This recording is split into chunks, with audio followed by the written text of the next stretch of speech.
এই গল্পের সমস্ত চরিত্র ও ঘটনাবলী সম্পূর্ণ কাল্পনিক। বাস্তবের সাথে কোনো মিল থেকে থাকলে তা সম্পূর্ণ অনিচ্ছাকৃত ও কাকতালীয়। গল্পে উল্লিখিত বীভৎস বর্ণনার কারণে গল্পটি সম্পূর্ণ প্রাপ্ত বয়স্কদের জন্য। নমস্কার, আমি ডি জ্যাক্স। গল্পম্যানে আপনাকে স্বাগত জানাই। আজ আপনি শুনবেন তান্ত্রিক ভবতোষ ভট্টের প্রথম কাহিনী জমের দুয়ার। আমার লেখা তান্ত্রিক অখিল অঘরী চরিত্রটিকে আপনারা অনেক ভালোবাসা দিয়েছেন, সেই জন্য আমি আপনাদের কাছে ঋণী এবং কৃতজ্ঞ। আপনাদের ভালোবাসা না থাকলে এত অবধি হয়তো পৌঁছতে পারতাম না। তান্ত্রিক ভবতোষ ভট্ট আমার তৈরি আরও একটি কাল্পনিক চরিত্র। আশা করি এটিও আপনার মনে জায়গা করে নেবে এবং আগামী দিনে তান্ত্রিক ভবতোষ ভট্টের আরও গল্প এই চ্যানেলে আসবে। তবে আর কথা না বাড়িয়ে শুরু করা যাক। গল্পের লেখক, গল্প পাঠ, সমস্ত পরিকল্পনা, অডিও রূপান্তর, আবহ সৃজন, শব্দ প্রক্ষেপণ, সম্পাদনা, পরিচালনা ও পোস্টার ডিজাইনে আমি ডি জ্যাক্স। শুরু হচ্ছে তান্ত্রিক ভবতোষ ভট্টের কাহিনী জমের দুয়ার, প্রথম পর্ব।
চোখের সামনে ধীরে ধীরে খুলে যাচ্ছে বিশাল দরজার পাল্লা দুটো।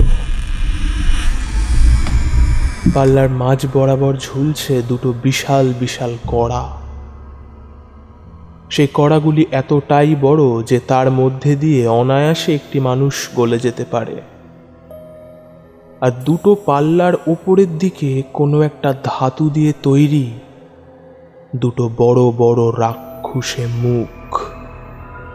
সেই মুখ দেখলে শরীর ঠান্ডা হয়ে যায়। কি সেই চোখের দৃষ্টি!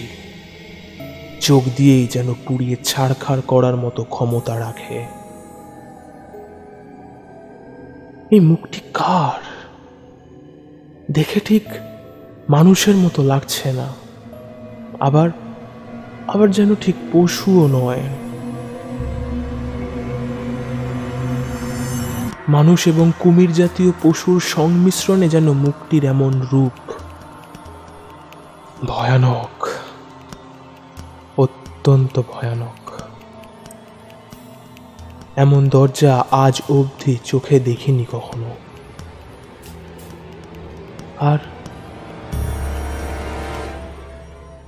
আর আজ আমার কি হয়েছে? আমি শুধু দরজাটা দেখছি না, পায়ে পায়ে দরজার দিকে প্রবেশও করছি ধীরে ধীরে। পায়ের তলার মাটি কালো কুচকুচে, তাতে কোনো কোনো জায়গায় ফাটল চোখে পড়ছে, আর সেই ফাটল দিয়ে বেরিয়ে আসছে লালচে আলো। ফাটলে চোখ রাখতে দেখলাম মাটির অল্প নিচ দিয়েই বইছে আগুনের নদী, আর সেই নদীতে ভাসছে অগুন্তি নরকঙ্কালের মাথা। কোনো কোনো মাথা যেন লাফানোর চেষ্টা করে আগুনের নদী থেকে ছিটকে উঠে আসতে চাইছে, কিন্তু না, কিন্তু সে উপায় নেই। যখনই কোনো মাথা লাফিয়ে উঠছে, তখনই নদীর ভেতর থেকে একাধিক কালো কালো হাত বেরিয়ে এসে শক্ত করে চেপে ধরে আগুনের মধ্যে ডুবিয়ে দিচ্ছে মাথাগুলো। নাকে কেমন একটা উৎকট গন্ধ আসছে। সামনের দিকে এগোতে থাকলাম। দেখে মনে হচ্ছে আমি একটা বিশাল কেল্লা জাতীয় কোনো জায়গায় এসে পড়েছি। এখানকার ঘর বাড়িগুলো কেমন কেমন অদ্ভুত রকম দেখতে। দেখলে মনে হয় যেন একাধিক বিশাল বিশাল ভয়ানক দর্শন দৈত্য দেখছি, যারা একেবারে অনর।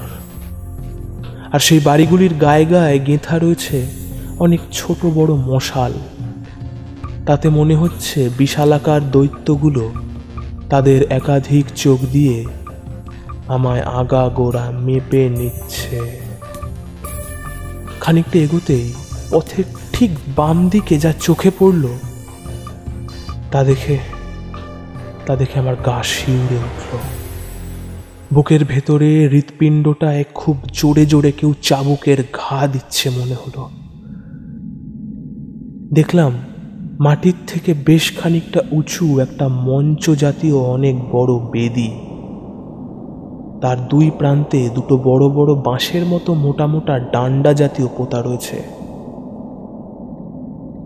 আর এক ডান্ডা থেকে অন্য ডান্ডা অবধি শক্ত করে টেনে বাঁধা রয়েছে একটা মোটা দড়ি, ঠিক যেমন ভাবে কাপড় শুকানোর জন্য দড়ি টাঙানো হয়, ঠিক তেমন। আর সেই দড়িতে উল্টো হয়ে ঝুলছে একাধিক সম্পূর্ণ উলঙ্গ নারী দেহ। তাদের মধ্যে কারুর কারুর হাত নেই, কারুর মুখ দিয়ে উগড়ে পড়ছে পেটের নাড়ি ভুঁড়ি, কারুর শরীর আবার মাঝখান থেকে দুফালা করে চেরা। শরীরের দুটো খণ্ড একসাথে পাশাপাশি ঝুলে আছে, আর সমস্ত নারী শরীরগুলি উল্টো হয়ে ঝুলছে বলে তাদের প্রত্যেকের মাথার চুল ঝুলে বেয়ে পড়েছে নিচের দিকে, আর সেই চুল বেয়ে গড়িয়ে পড়ছে কালচে লাল রক্ত। এখান থেকে আলো আধারিতে দেখে মনে হচ্ছে যেন কোনো কসাইয়ের দোকানে এসে পড়েছি। কিন্তু সেই কসাই পশু কাটে না, জবাই করে মনুষ্য নারী দেহ। আর আমি দাঁড়ালাম না সেখানে। আশপাশ কেমন একটা গুমোট মাংস পচা গন্ধে ভারী হয়ে আছে। এগিয়ে গেলাম সামনের দিকে।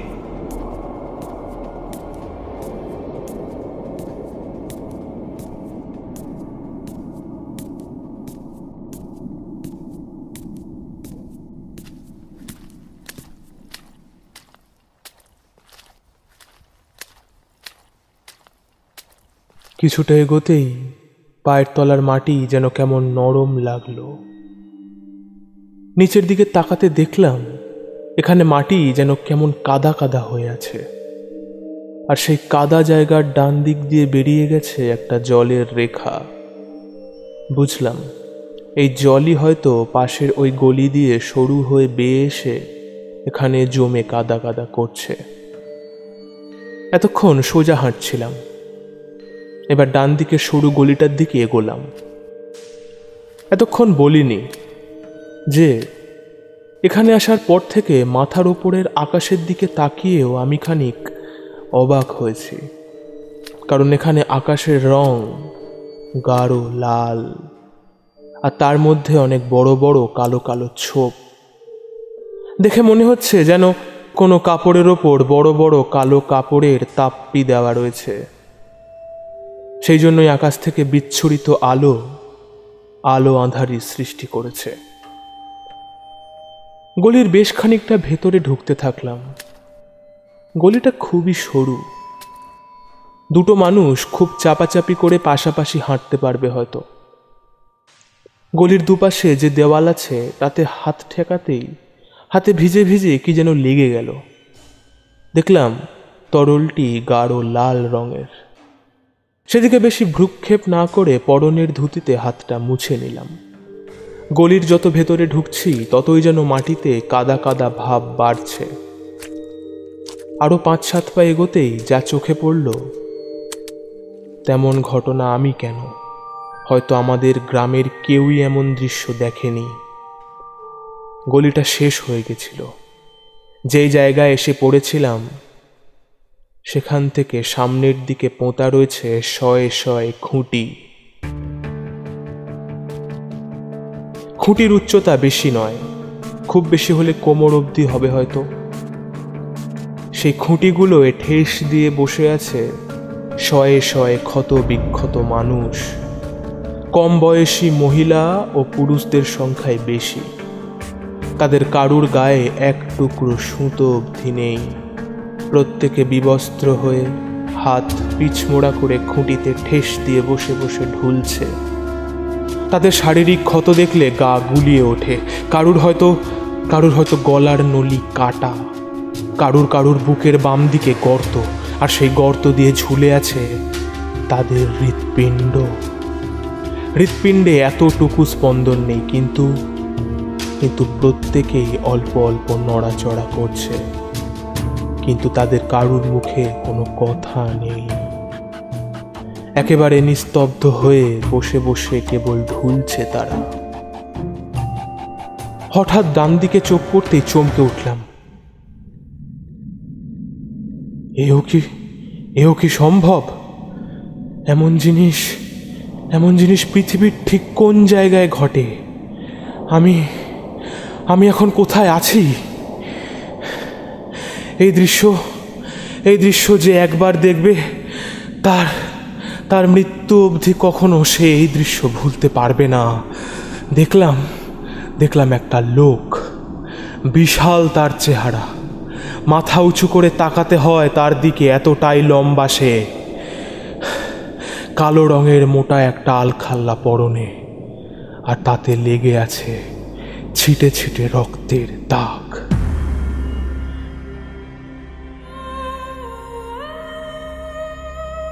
সে ব্যক্তির মুখ দেখে আমার মনে পড়ে গেল প্রবেশদ্বারের কথা।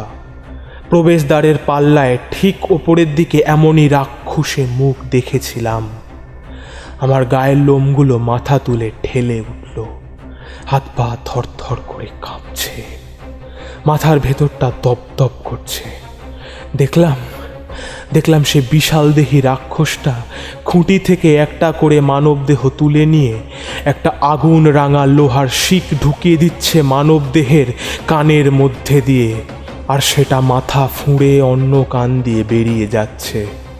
মানব দেহগুলি দাপাদাপি করলেও তাদের কারুর মুখে টু শব্দটুকুও নেই।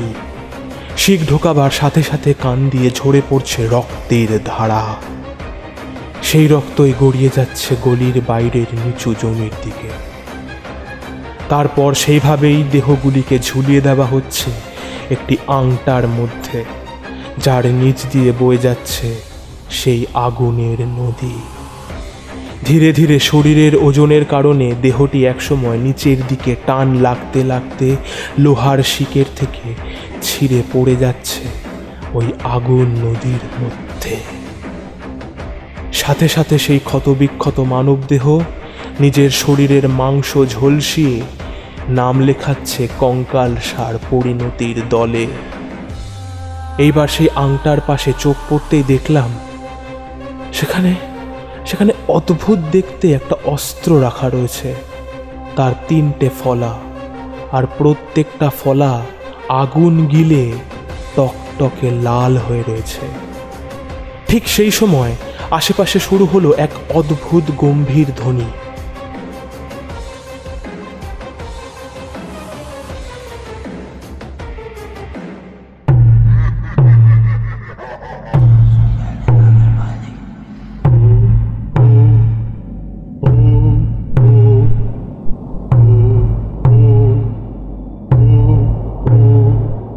নরকেতে নরখাদকের দল,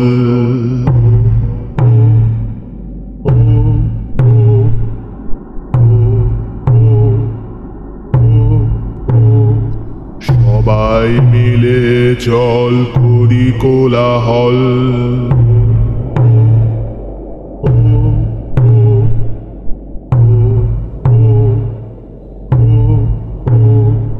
নরকেতে নরখাদকের দল, সবাই মিলে চল করি কোলাহল। রক্তের ধারা বয়াতে হবে,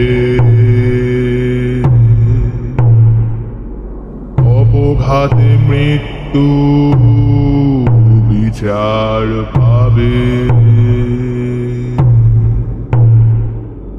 খুঁটে খাবি তো চলে আয় সময় হিসাবে।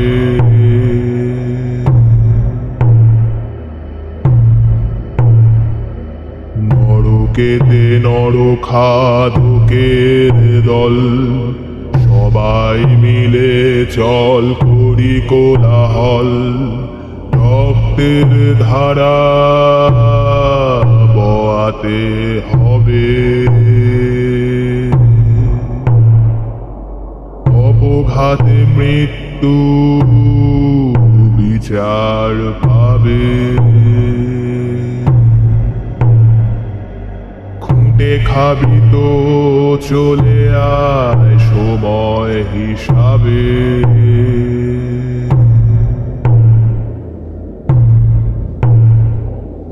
খুঁটে খাবি তো চলে আয় সময় হিসাবে।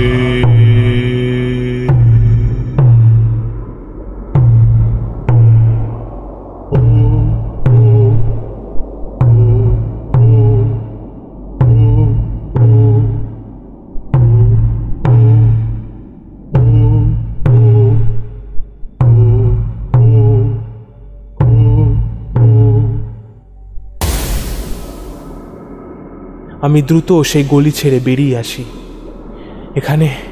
এখানে আর এক মুহূর্ত থাকলে আমি মূর্ছা যাব, তা একেবারে নিশ্চিত।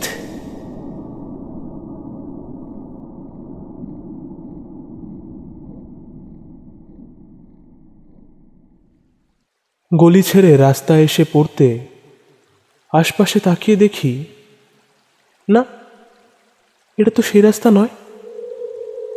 কেমন একটা কুলুকুলু শব্দ পাচ্ছি। ঘাড় ফিরিয়ে পেছনে তাকাতেই এক অদ্ভুত গা কাঁটা দেওয়া দৃশ্য। আমি যেখানে দাঁড়িয়ে আছি তার থেকে প্রায় 15 হাত দূরত্বে ঘটে চলেছে এক দৃষ্টিনাশী ঘটনা। স্তূপাকার হয়ে পড়ে আছে শয়ে শয়ে মুন্ডু কাটা ক্ষত বিক্ষত নরদেহ।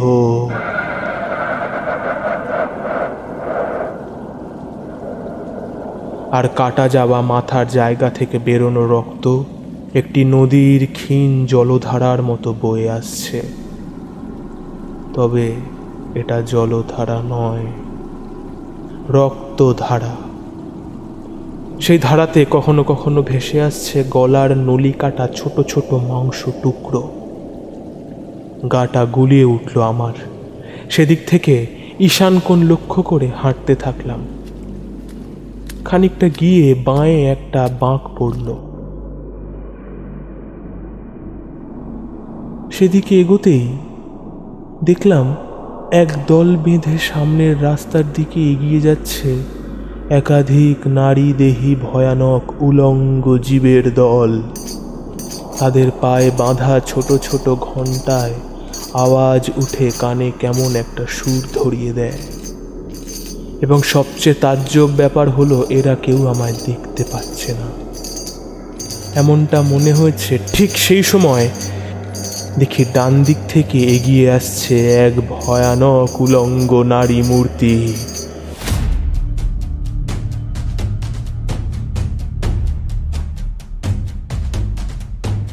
তার ধরে মাথা নেই, তার 4টে হাত। ডান হাতে ধরে আছে খড়গ, আর বাঁ হাতে তার নিজস্ব মাথা। কাটা যাওয়া ধরের ফিনকি দিয়ে ছিটকে পড়ছে রক্ত। আর সেই রক্ত অমৃতের মতো পান করার জন্য সেই মূর্তির দুই পাশে লোলুপ চাহিদায় ছুটে ছুটে সাথে সাথে যাচ্ছে দুই যুবতী নারী। তাদের মাথার চুল খোলা, ভয়ানক মুখ তাদের, সারা মুখে গায়ে লেগে আছে তাজা তাজা রক্ত। তাদের উলঙ্গ শরীরে জমে থাকা তাজা রক্ত তাদের পোশাকের কাজ করছে বলে মনে হয়। সামনের সারা রাস্তা ভরে গেল তাজা রক্তে। নারী মূর্তি ক্রমশ রাস্তা ছেড়ে এগিয়ে যেতে থাকলো বাঁয়ে একটা গভীর বনের দিকে। এতক্ষণে ঘণ্টার ধ্বনি মিলিয়ে এসেছে। সামনের রাস্তা একদম ফাঁকা, রাস্তা ভরে আছে তাজা রক্তে। আমি রাস্তার দিকে না গিয়ে বাঁয়ে জঙ্গলের দিকে ঢুকলাম। ভালো করে চোখ পড়তেই আমার চক্ষু চড়ক গাছ। সামনের জঙ্গলে এগিয়ে যেতে গেলে আমায় হেঁটে যেতে হবে হাজারো হাড়গোড়ের ওপর দিয়ে। সেখানে বুকের পাঁজর, কঙ্কাল, মুন্ড আরও নানান হাড়গোড় ছড়িয়ে আছে। সারা পথ জুড়ে ছড়িয়ে আছে কেবল হাড়গোড়। জঙ্গলে এগোতে গেলে হাড়গোড় পেরিয়েই যেতে হবে, নয়তো উপায় নেই। সামনে একটা পা ফেললাম। অবাক ব্যাপার, পায়ের তলার হাড়গুলো শুকনো পাতার মতো শব্দ করে গুঁড়িয়ে গেল। আমার মনে হলো না জানি কতকাল ধরে এভাবেই পড়ে আছে। সময় এগোবার সাথে সাথে হাড়গুলিও ভঙ্গুর হয়ে পড়েছে। তারপর এগিয়ে গেলাম সামনের দিকে। পায়ের তলার হাড়গুলো পাতার মতো মচমচ শব্দে ভেঙে ধুলো হয়ে যেতে থাকলো।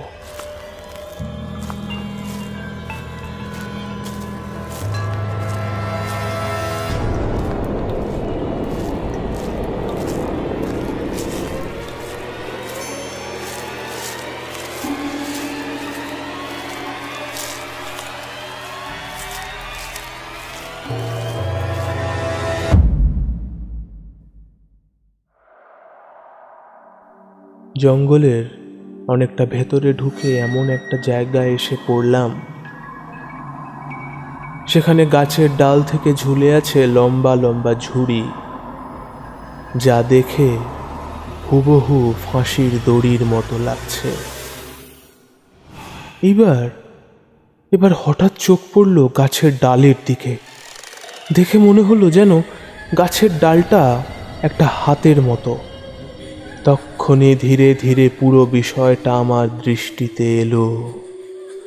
মাথার ওপর জড়াজড়ি করা একাধিক গাছের ডালপালাগুলি আসলে হলো একাধিক মনুষ্য আকৃতির শরীর এবং হাতে পায়ের একে অপরের সাথে জুড়ে থাকা। মাথার ওপরে যেদিকে তাকাই কেবল জড়াজড়ি করে থাকা মনুষ্য শরীর। কি ভয়ানক তাদের চেহারা! কেন জানি না মনে হলো যারা গলায় দড়ি দিয়ে আত্মহত্যা করে তারা বুঝি এমনভাবেই মৃত্যুর পর যুগের পর যুগ এইভাবেই সাজা ভোগ করে। এটা কেন মনে হলো তা বলতে পারবো না, তবে শুধু মনে হলো। আর সাজা শেষ হয়ে গেলে ওপর থেকে ঝরে পড়ে মাটির ওপর, ঠিক যেভাবে মাটিতে বিছিয়ে থাকা হাড়গোড়গুলি পড়ে আছে। জঙ্গলটা শেষ হয়ে এসেছিল। ধীরে ধীরে জঙ্গল ছেড়ে বাইরের দিকে বেরোতে থাকলাম। ঠিক তেমন সময় এমন একটা জিনিস চোখে পড়ল যা দেখলে বোধ হয় আমাদের গাঁয়ের ধুরন্ধর লাঠিয়াল ঋষি সাঁতরাও কেঁপে উঠত। টের পেলাম মাথার পেছন থেকে ঘাড়ের পথ বেয়ে নেমে যাচ্ছে একটা হিম শীতল বরফের স্রোত। চোখের দৃষ্টি বিস্ফারিত হয়ে চলেছে ক্রমশ। সামনে যে ঘটনাটি ঘটছে তার থেকেই বেরিয়ে আসছে একটা ভয়াবহ গা গোলানো গন্ধ, যা নাক দিয়ে প্রবেশ করে গায়ে কাঁটা ধরিয়ে দিচ্ছে। শিরশির করে উঠছে শরীরের প্রত্যেকটা কোষ, হাতে পায়ে কাঁপ লাগছে। আর দাঁড়িয়ে থাকতে না পেরে বসে পড়লাম মাটির ওপর। যা দেখলাম তা হলো